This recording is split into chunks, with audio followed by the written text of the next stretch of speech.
Propiedades coligativas de la atmósfera. Una propiedad coligativa es aquella propiedad de una solución que emerge de la interacción soluto-solvente, que depende solo de las cantidades relativas o concentraciones, pero no de la identidad. Al menos eso dice la definición.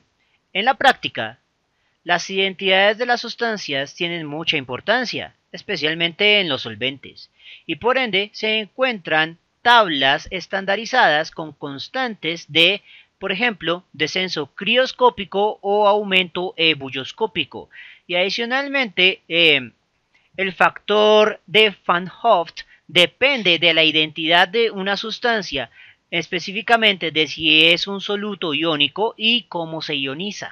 Lo que nos lleva a las propiedades coligativas más reconocidas. Descenso en la presión de vapor, descenso crioscópico o punto de fusión, aumento ebulloscópico, punto de ebullición y presión osmótica, de las cuales ya hemos visto las primeras tres. Pero antes de hablar de la presión osmótica, hablaremos del efecto de las primeras tres en la atmósfera, ya que involucra su aplicación a fenómenos que no son relativamente inmediatos en el clima. La presión atmosférica, a veces también llamada presión barométrica por el instrumento de medida, es la presión dentro de la atmósfera de la Tierra o la de otro planeta. La atmósfera estándar con símbolo o unidad atmósferas es una unidad de presión definida como 1013 milibares, 101 kilopascales, 760 milímetros de mercurio, 760 torricellis o 14,7 psi. Esta definición, sin embargo, no es igual para todo el planeta. Y aquí es donde está el truco.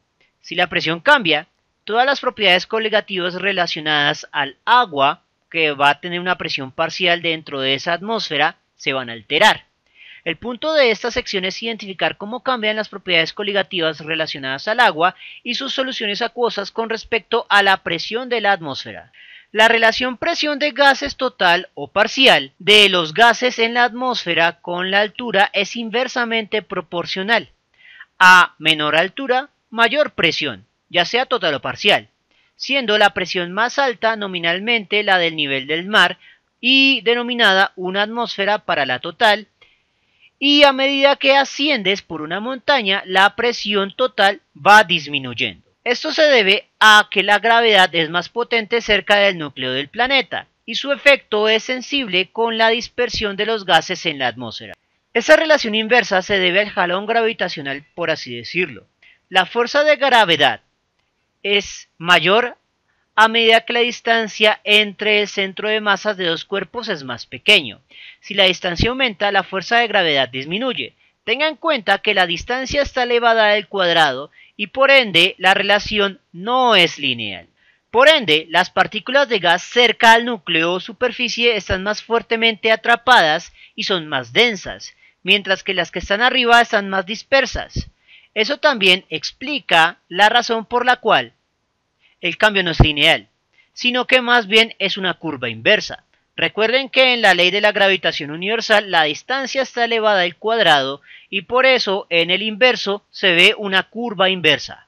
Esto implica no solo que a grandes alturas hay menos oxígeno, también implica que a grandes alturas el aire va a estar más seco, porque la presión parcial es directamente proporcional a la presión total del aire.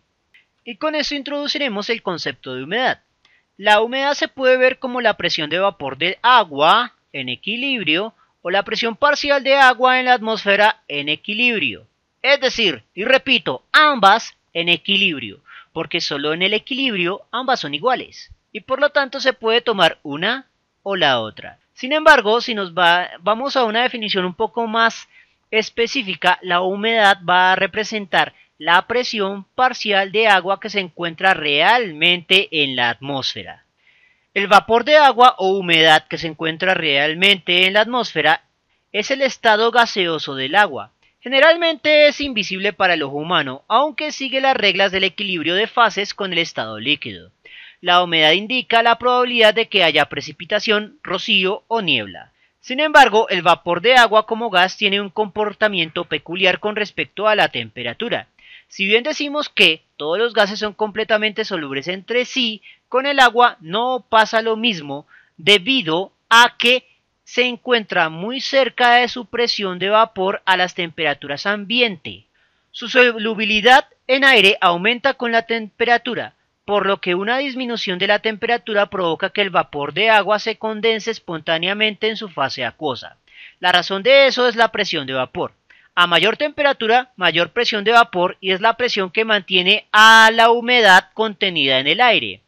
A menor presión de vapor con la menor temperatura no hay una fuerza que mantenga el vapor en el aire y por lo tanto debe caer. La cantidad de vapor de agua contenida dentro de una parcela de aire puede variar significativamente dependiendo de la temperatura. Por ejemplo, una porción de aire cercana a la saturación puede contener 28 gramos de agua por metro cúbico de aire a 8 grados centígrados.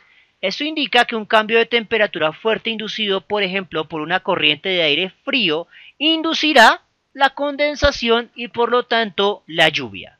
Por lo tanto, la lluvia va a depender del juego o interacción entre la presión de vapor del agua que impide que llueva y la presión parcial de agua en la atmósfera que induce a la lluvia. Siempre y cuando ambas estén en equilibrio o la presión de vapor sea mayor, no lloverá. Sin embargo, hay otras situaciones en las cuales se da una explicación debido a esas dos interacciones. Por ejemplo, secando la ropa. Si la presión de vapor o humedad en el aire es muy grande, eso implica que la tendencia es a que el agua permanezca en su estado líquido. Por lo tanto, en ambientes muy húmedos, secar la ropa es extremadamente difícil, ya que habrá una gran reticencia del líquido en la ropa a pasar a su estado gaseoso. También eso tiene implicaciones en la sensación térmica. La alta humedad no solo retiene más calor del sol, porque las partículas van a vibrar más porque están más densas. También y nuevamente, debido a que la alta presión parcial o humedad favorece el estado líquido, el sudor no se vaporiza tan rápido, lo cual retarda la liberación de calor y aumenta la sensación térmica por otro efecto. El sudor deberá calentarse más para poder pasar a su estado de vapor. Por lo tanto, las gotitas de sudor van a acumular más calor sobre nuestra piel antes de vaporizarse. Una alta humedad a menudo puede tener un efecto negativo en la capacidad de las plantas químicas y refinerías que utilizan los hornos como parte de ciertos procesos. Por ejemplo, reformado con vapor, procesos de ácido sulfúrico húmedo, etc. Por ejemplo, debido a que la humedad diluye las concentraciones de oxígeno en el aire seco suele tener un 20,9 de oxígeno, pero a 100% de humedad relativa el aire contendrá solo 20,4% de oxígeno. Los ventiladores de gas de combustión deben tomar aire a una velocidad más alta que la que se necesitaría para mantener el aire en una zona con poca humedad. En otras palabras, si el aire está muy húmedo, hay que ventilar más para mantener el horno a una misma temperatura. Los hornos de pastelería también se ven afectados por esta interacción. En un sistema con alta humedad se provoca que la atmósfera del horno tenga el efecto de olla pitadora y por ende aumenta la conductividad térmica del aire alrededor del elemento horneado, lo que lleva a un proceso de horneado más rápido o incluso a que la masa se queme fácilmente. Por el contrario, a bajas humedades se ralentiza el proceso de cocción debido a que el efecto de conductividad térmica es menos intenso. Eso se debe a que hay menos partículas vibrando en un espacio atmosférico como el del horno. Para que me entiendan, es básicamente lo mismo que sucede cuando nos encontramos en una montaña muy alta. Cuando estamos en una montaña muy alta, la conductividad térmica es menor porque hay menos partículas de aire vibrando a nuestro alrededor. Eso incluye vapor de agua.